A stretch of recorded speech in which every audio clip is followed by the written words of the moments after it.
கடும் வெயில் மற்றும் வறட்சி காரணமாக போச்சம்பள்ளி அருகே சுமார் 10 ஏக்கர் வாழை காய்ந்து சேதம். விளைச்சல் நேரத்தில் காய்ந்ததால் விவசாயிகள் வேதனை.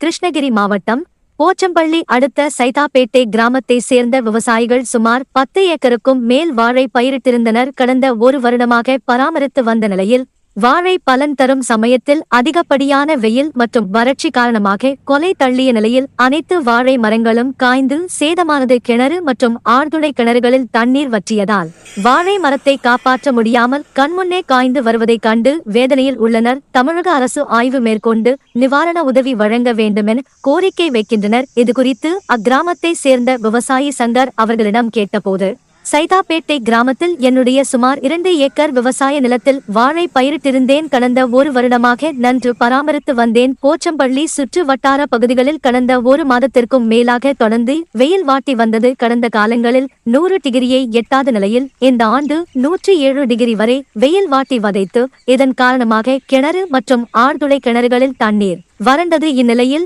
எனது தோட்டத்தில் இருந்த வாழை மரங்களுக்கும் தண்ணீர் விட முடியாமல் என் கண் முன்னே காய்ந்தன. ஒரு வருடமாக பராமரித்து வாழை கொலை தள்ளிய நிலையில் 2 ஏக்கரில் இருந்து வாழை முழுவதும் காய்ந்து போயின. இதனால் மிகுந்த மனவேதையில் உள்ளேன். இதனால் கடன் வாங்கி செலவு செய்த 3 லட்சம் நஷ்டமானது. பக்கத்து விவசாயி முருகன் நிலத்தில் இருந்த 3 ஏக்கர் வாழை தோட்டமும் எங்கள் கிராமத்தில் மொத்தம் 10 ஏக்கருக்கும் மேல் உள்ள வாழை தோட்டங்கள் முழுவதும் தண்ணீரின்றி காய்ந்து போயின. தமிழக அரசு ஆய்வு மேற்கொண்டு பாதிக்கப்பட்ட விவசாயிகளுக்கு உரிய நிவாரணம் வழங்க நடவடிக்கை எடுக்க வேண்டும் என்று விவசாயி கோரிக்கை வைத்தார். கிருஷ்ணகிரி மாவட்டம் போச்சம்பள்ளி அடுத்து சைதாப்பேட்டை கிராமம். இது மாதிரி வாழை 1.5 ஏக்கரை சங்கர் வாழை 1.5 ஏக்கரை வச்சுருந்து எல்லாம் தீஞ்சு குலை வந்து எல்லாம் நாசி ஆயிடுச்சு. மறுபடியும் வச்சு வாழை ரெடி பண்ணியிருக்கிறங்க. அதுக்கு தண்ணி இல்லை.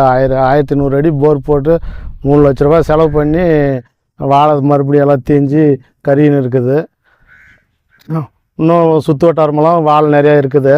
தண்ணி இல்லாமல் ரொம்ப பஞ்சத்தில் வாழையெல்லாம் வந்து நிறைய நஷ்டம் ஆயிடுச்சு. ரொம்ப வேஸ்ட்டு. ஒரு 2-3 லட்ச ரூபாய்க்கு நஷ்டம். இப்போ புதுசாக நட்டுருக்கிறீங்களா?